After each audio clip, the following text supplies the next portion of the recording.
The call came on a Tuesday evening while I was reviewing quarterly reports in my home office.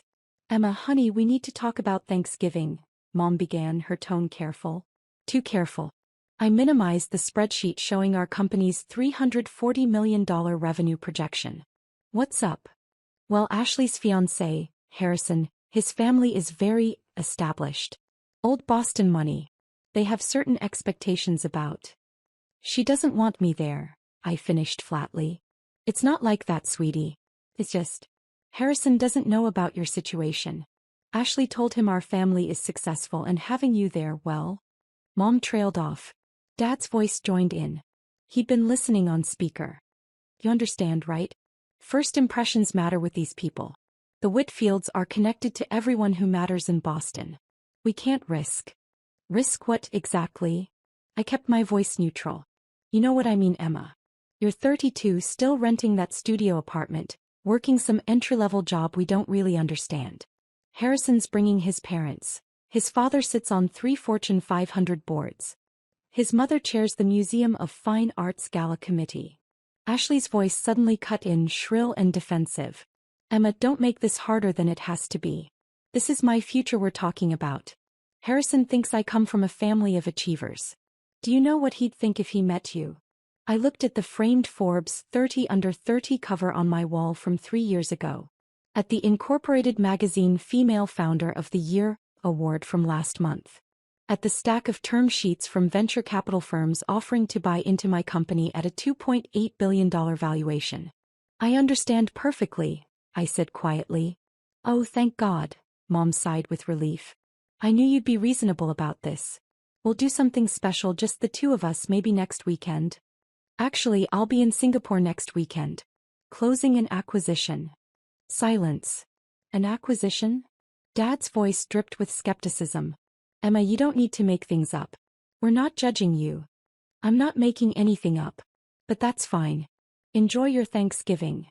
I hung up before they could respond. Growing up, I was always the difficult one. Ashley was 3 years younger, blonde and bubbly, effortlessly charming. She'd majored in communications, joined the right sorority, dated the right boys. She worked in marketing at a mid-sized firm, made $65,000 a year, and lived in a trendy apartment Dad helped her afford. I'd been the weird one. The one who spent weekends teaching myself to code instead of going to parties. The one who turned down a business degree to study computer science and mathematics. The one who dropped out senior year to join a startup. That decision had created a permanent rift.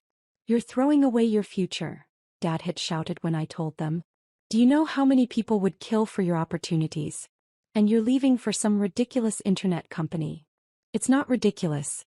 We're building something revolutionary. You're 21 years old. You don't know anything about building a business." Mom had cried. Ashley had rolled her eyes and called me such an embarrassment. I'd left anyway. The startup, a fintech platform connecting small businesses to alternative lending sources, had been acquired 18 months later for $47 million. My equity stake, $3.2 million after taxes. I never told my family. Instead, I'd let them believe I was struggling. When they asked about my job, I said, "I work in finance," and changed the subject. When they saw my modest apartment, I didn't mention the $4.8 million loft I owned in downtown Boston as an investment property. When they assumed I took the bus everywhere, I didn't correct them, even though my Tesla sat in a private garage 3 blocks away. I wasn't hiding out of shame. I was watching. Testing. Every dismissive comment, every assumption, every time they chose Ashley's comfort over basic decency toward me, I filed it away. With my $3.2 million, I'd started my own company, Meridian Financial Solutions. We built AI-powered financial analytics tools for mid-market companies. Within 2 years, we had 37 clients and $8 million in revenue. Within 4 years, we had 300 clients across 12 countries and $340 million in revenue. I owned 73% of the company. Last month, Goldman Sachs had valued us at $2.8 billion in a preliminary acquisition discussion. I turned them down. We were worth more and I knew it. My team knew who I was. My investors knew. My clients knew. The business press knew. I'd been profiled in Forbes, Fortune, Bloomberg, and the Wall Street Journal. My family had never asked enough questions to find out. The Tuesday after the Thanksgiving phone call, I had breakfast with my CFO Marcus Chin. "How's the Whitfield integration planning going?" I asked, scrolling through the onboarding documents on my tablet. Marcus grinned. "Smooth. Harrison Whitfield starts Thursday. His background is impressive. Harvard MBA, 3 years at McKinsey, 2 years in private equity. His father personally called to thank you for the opportunity." I nearly choked on my coffee. His father called? Yeah, Richard Whitfield himself. Apparently Harrison's been trying to break out of the family's shadow, prove himself on his own merit. Richard said having his son work for a company as prestigious as Meridian was exactly what Harrison needed. The irony was suffocating. Harrison Whitfield, the man my sister was marrying, the man whose family was apparently too prestigious for me to meet, was joining my company. The company I'd built from nothing. The company I own 73% of. And he had no idea his fiancé's embarrassing sister was the CEO. "Does Harrison know I'm the founder?" I asked carefully. Marcus checked his notes. "The offer letter was signed by me as CFO. Your name is listed on the corporate docs as E. Castellano. You might not have connected it." "Why?" "No reason. Just curious about his prep level." By Wednesday I'd made my decision. I called my executive assistant, Patricia. "For Thursday's executive orientation, I want you to handle the morning session. Give Harrison the standard CEO welcome, but tell him I'm in back-to-back meetings until 2 p.m. Then bring him to my office at 2:15. Any particular reason for the delay?" Patricia had been with me for 4 years. She knew when I was strategizing. "Let's just say I want to make sure his first day is memorable." Wednesday evening, Ashley posted engagement photos on Instagram. Her caption gushed about Harrison's family, their refined taste, their impeccable breeding, their standards of excellence. I screenshot the post for my records. Thursday morning, I arrived at Meridian headquarters at 6:30 a.m. Our offices occupied 4 floors of a glass tower in Boston's Seaport District. Floor-to-ceiling windows overlooked the harbor. The reception area featured our logo, a stylized compass, in brushed steel 12 feet tall. I'd designed every inch of this space. My corner office on the 14th floor had a view that stretched from the harbor to the financial district. Awards lined one wall. The other held my degrees.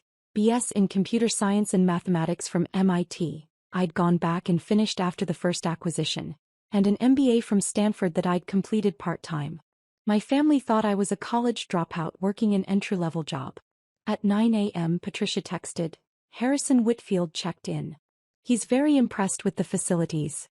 Mentioned his father talked about Meridian at dinner last week." At 10:30 a.m., Harrison asked if he'd meet the CEO today. I told him you have a packed schedule but will make time this afternoon. At 11:45 a.m., he just said, and I quote, "I can't wait to meet the visionary who built this place. Should I tell him?" I replied, "Let it be a surprise." At 1 p.m. I reviewed Harrison's file one more time. Harvard MBA, top 5% of his class. Thesis on emerging markets financial technology. McKinsey consultant specializing in financial services transformation. 2 years at Sterling Capital, a mid-tier private equity firm. Solid credentials. He'd earned this position on merit. But he'd also stood by while my sister excluded me from Thanksgiving because I'd embarrass him. At 2:10 p.m. I straightened my Tom Ford blazer, checked that my Cartier watch was visible and waited. Patricia's voice came through the intercom. "Miss Castellano, your 2:15 is here. Send him in." I stood behind my desk, silhouetted against the floor-to-ceiling windows, the Boston skyline glittering behind me. The door opened. Harrison Whitfield walked in wearing a navy Brooks Brothers suit, his Harvard class ring visible, his posture confident. He was tall, handsome in a conventional way, with the easy smile of someone who'd never been told no. He extended his hand toward me, his expression friendly and professional. Then he actually looked at my face. The smile froze. The color drained from his cheeks. His hand, still extended, began to shake. "You." His voice came out as a whisper. "You're Emma." I smiled politely and shook his hand firmly. "Harrison. Welcome to Meridian Financial Solutions. I'm Emma Castellano, founder and CEO. Please have a seat." He didn't sit. He stood there, hands still in mine, staring like he'd seen a ghost. Ashley's sister, he said faintly. You're Ashley's sister, Emma. That's correct. Though I prefer to be known here as the founder and CEO of a company you just joined as VP of Finance. I released his hand and gestured to the chair. Shall we discuss your role? He sank into the chair, his face cycling through shock, confusion, and what looked like rising panic. I don't. Ashley said you were. He couldn't finish the sentence. What did Ashley say exactly? I kept my voice pleasant, professional. I sat down and folded my hands on my desk. Harrison swallowed hard. He said you worked some entry-level position. That you lived in a studio apartment. That you'd struggled since dropping out of college. I see. And what else did she tell you about me? That you were. He stopped, clearly realizing how this would sound. That you'd be inappropriate for Thanksgiving. That meeting you would give my family the wrong impression of hers. I nodded slowly. And you agreed with that assessment? It wasn't a question. Harrison's face flushed. I trusted Ashley's judgment about her own family. I didn't think to question. You didn't think to question why someone's own sister would be excluded from a family holiday? I kept my tone level, letting the words speak for themselves. Miss Castellano, I had no idea that you were.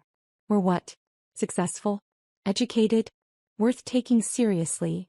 I opened a folder on my desk. Let's discuss your role here, shall we? As VP of Finance, you'll oversee our financial planning, analysis, and reporting functions. You'll work directly with Marcus Chin, our CFO, and you'll report to him. Indirectly, you report to me as I maintain final approval on all strategic financial decisions. Harrison's face had gone from pale to flushed. I need to call Ashley. You can call her during your lunch break. Right now we're in an orientation meeting. I slid a document across the desk. This is your 30-day roadmap. I expect weekly progress reports every Monday by 9 a.m. Questions? He stared at the document without seeing it. Does Ashley know you own this company? Ashley has never asked what I do for a living beyond my vague answer of finance. Neither has anyone else in my family. They made assumptions and I saw no reason to correct them. I leaned back in my chair. Now about your first project. We're analyzing the acquisition of a European fintech firm. I need your assessment of their capital structure by next Wednesday. Miss Castellano. Harrison's voice cracked. I don't know what to say. You don't need to say anything, Harrison. You need to do your job. The job you earned on your own merit based on your Harvard MBA and your McKinsey experience. The job that has nothing to do with who you're marrying or which family you come from. I met his eyes directly.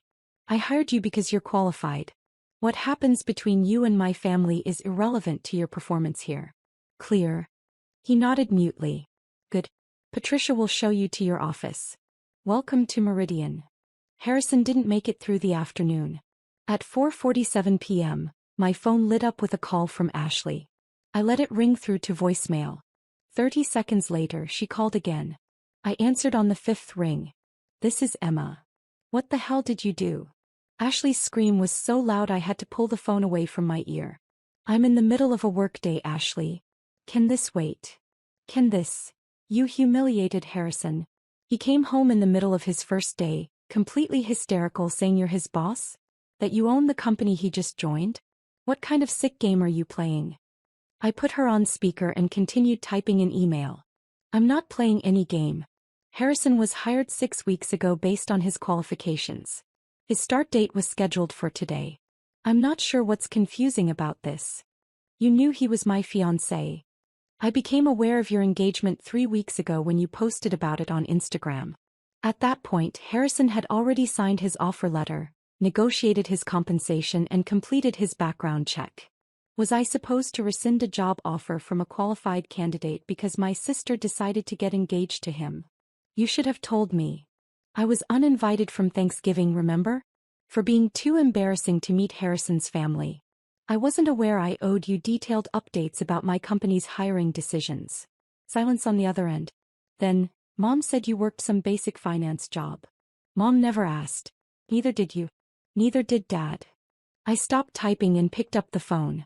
Ashley, I have a 5 p.m. call with our London office. Was there something else? Harrison is devastated. He's talking about resigning. That would be unfortunate. He's a strong hire and we have a probationary period in his contract. If he resigns in the first 90 days, he forfeits his signing bonus and his unvested equity. I paused. That's $200,000 in cash and stock options that would vest to $1.8 million over 4 years at our current valuation. But it's his choice. Emma, you can't do this to him. I'm not doing anything to him. I'm offering him an excellent position with competitive compensation at a rapidly growing company. What you're asking me to do is fire a qualified employee because it's inconvenient for you. The answer is no. Then he'll find another job. He's welcome to try. Though I should mention that in Boston's fintech sector, which is where his expertise lies, Meridian is considered the most prestigious employer outside of the big banks. His father called Marcus personally to say how proud he was that Harrison got this position. Another silence. His father too knows? Richard Whitfield called our CFO Tuesday morning. He said, and I quote, "Having Harrison work for a company as prestigious as Meridian is exactly the opportunity he needs to establish himself independently." It was a lovely conversation. Marcus sent me the notes. I could hear Ashley breathing heavily on the other end. "You're doing this to punish me," she said finally. "Actually, Ashley, I'm doing my job. Harrison's employment has nothing to do with you. What I find interesting is that you immediately assumed his career should revolve around your comfort rather than his own professional development. I need to call Mom. Good luck with that. I have to go." I hung up.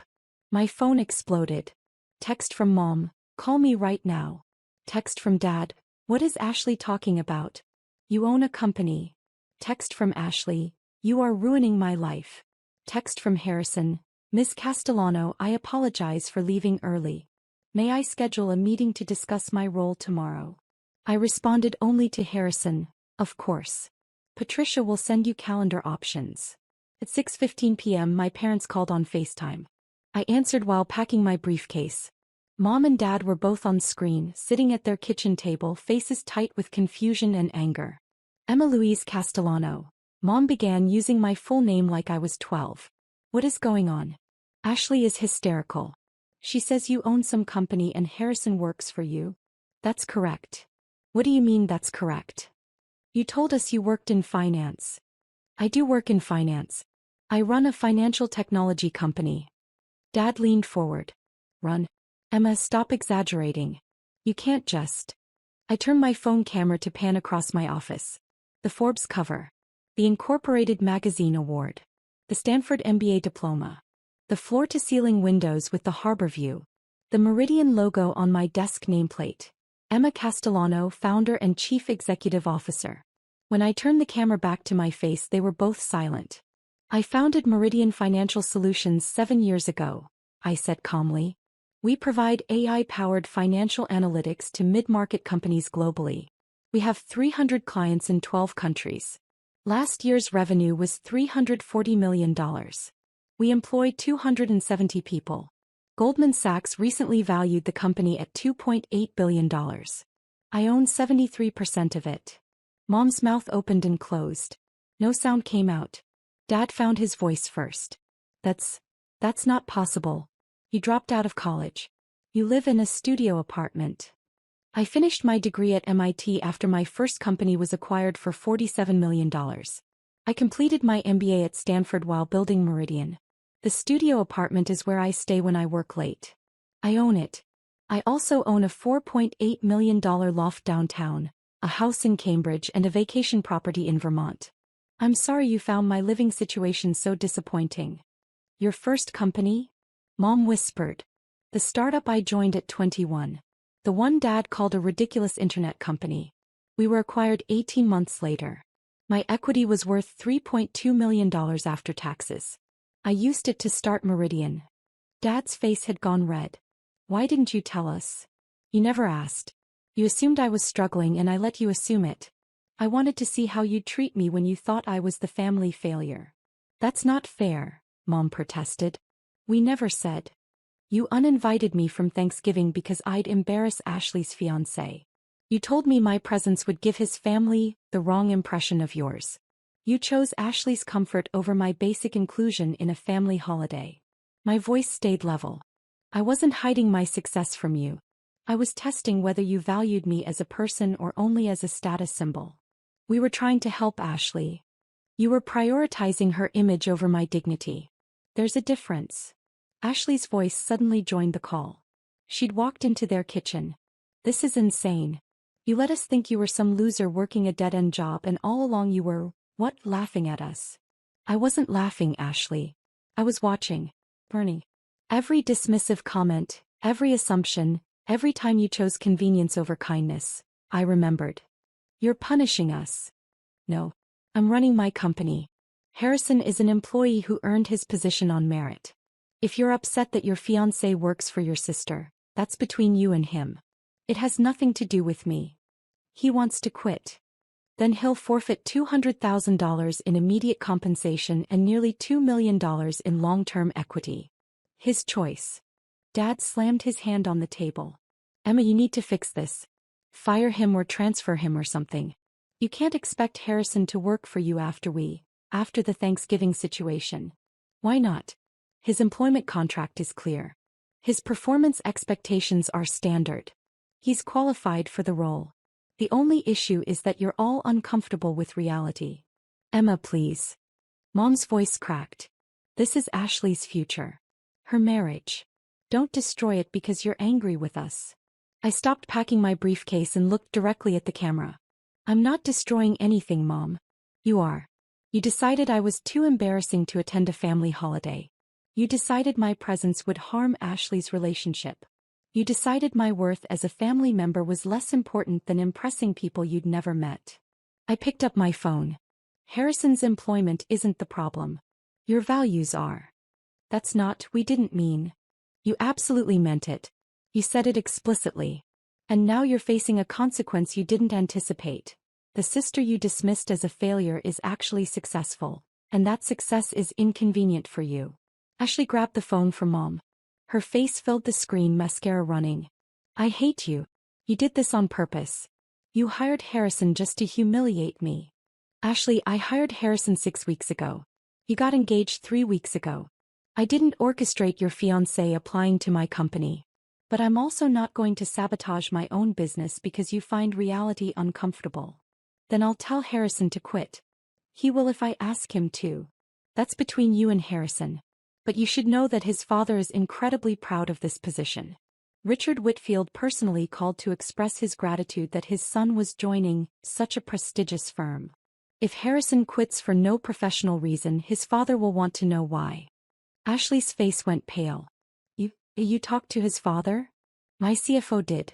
Apparently Richard has been hoping Harrison would break out of the family business expectations and prove himself independently. This job represents exactly that opportunity. I imagine Richard would be very disappointed if Harrison walked away from it. You're backing me into a corner. No, Ashley. I'm standing in a corner I built. You're the one who walked into it. I hung up. The next morning Harrison arrived at 8 a.m. sharp. Patricia escorted him to my office.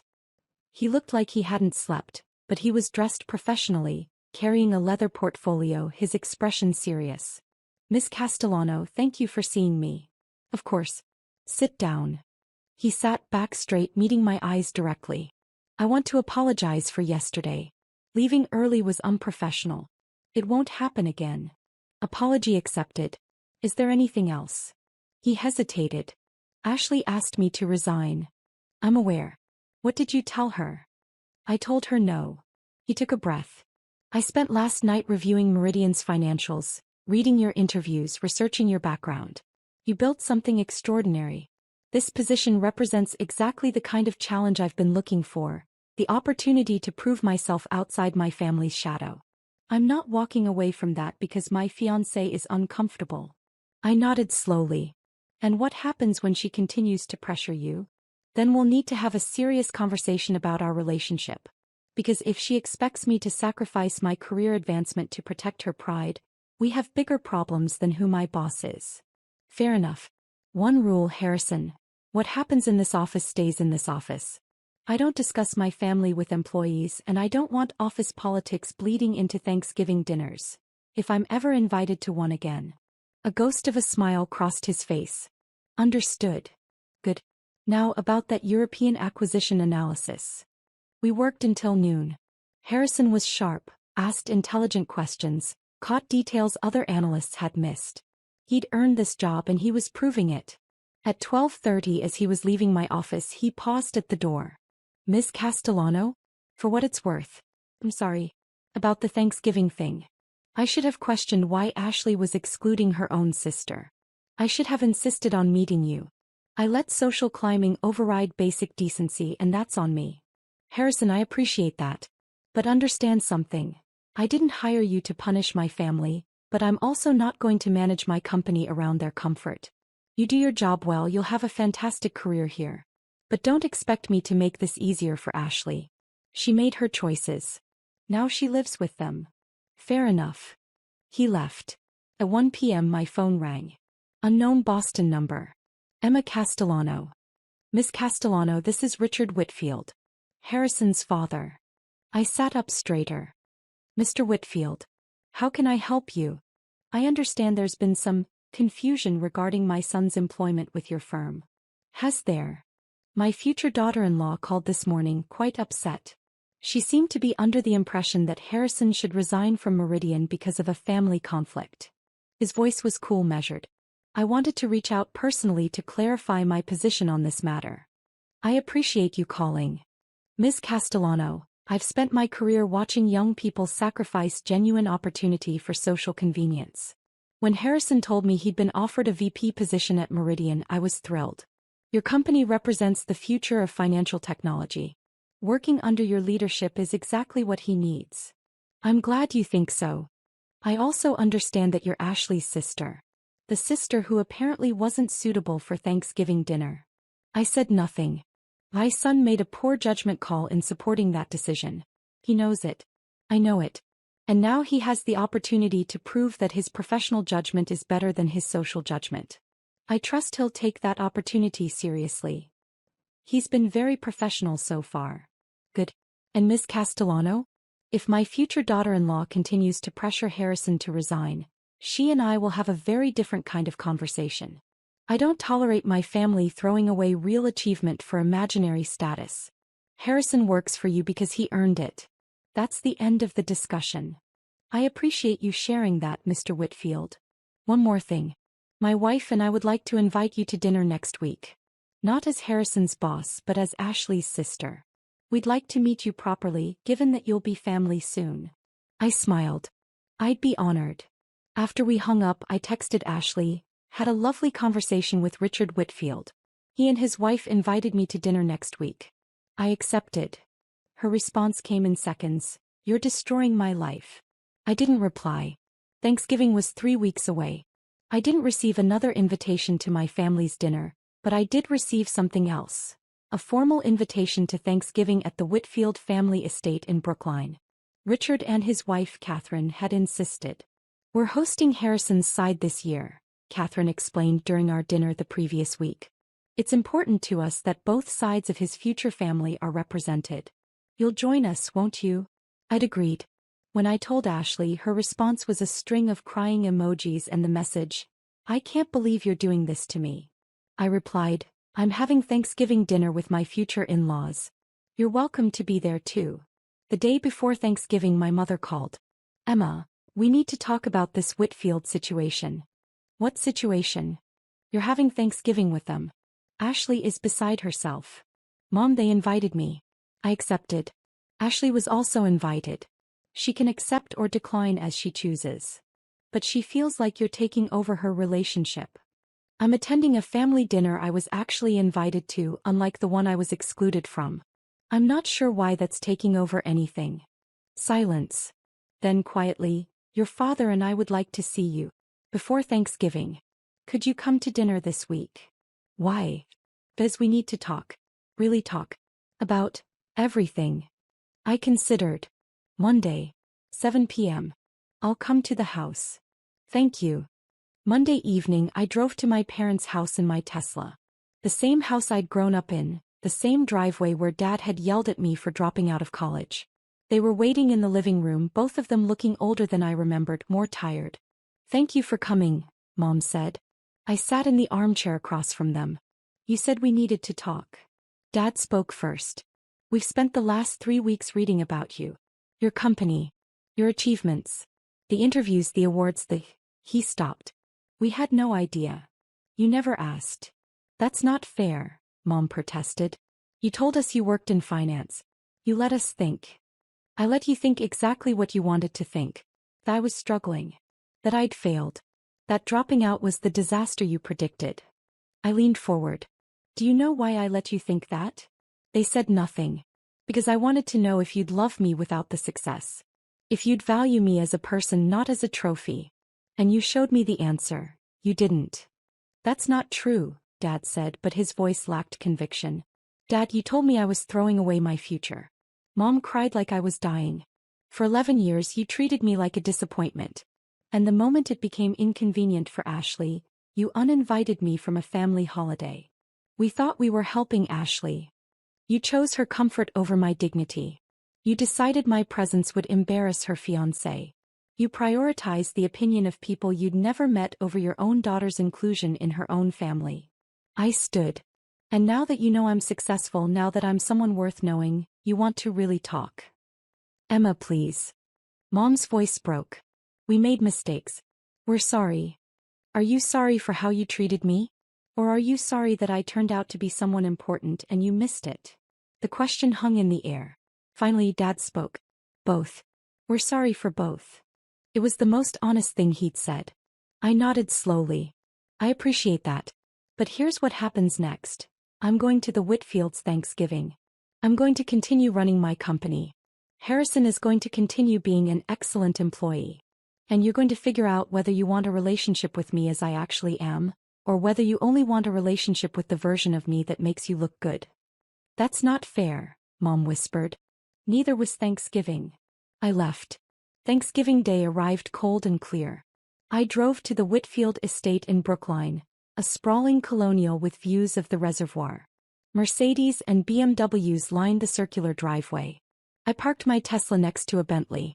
Catherine Whitfield met me at the door herself, elegant in a cashmere sweater set, her smile genuine. Emma, we're so glad you could make it. Come in, come in.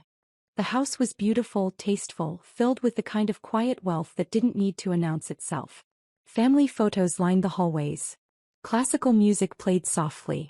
In the living room, Harrison stood with a group of relatives, Ashley beside him in a designer dress, her smile brittle. When she saw me, her face went pale. Richard Whitfield appeared at my elbow. Emma, let me introduce you to everyone. This is my brother Thomas and his wife Linda, my sister Margaret, our cousins from New York. He introduced me as Harrison's brilliant boss and future sister-in-law. And every single person wanted to talk about Meridian, about AI and financial services, about my journey from MIT to CU. Ashley stood frozen, watching me discuss market disruption with a former Treasury Secretary, debate regulatory frameworks with a federal judge, share startup war stories with a venture capitalist who'd tried to invest in my Series A. No one asked what I did for a living. They already knew. No one treated me like an embarrassment. They treated me like an equal. At dinner, I sat between Catherine and the Treasury Secretary. Ashley sat at the far end of the table, barely speaking, her careful fantasy crumbling with every conversation. During dessert, Richard stood and raised his glass. I want to thank everyone for being here today. Family is about more than blood. It's about the people who challenge us to be better, who celebrate our achievements, and who stand by us in our struggles. He looked directly at me. This year we're grateful to welcome Emma Castellano into our family. Not because of her achievements, though they're remarkable, but because she represents the kind of integrity and strength we value. Welcome, Emma. Everyone raised their glasses. I looked down the table at Ashley. She was crying silently, mascara running again. But this time Harrison wasn't comforting her.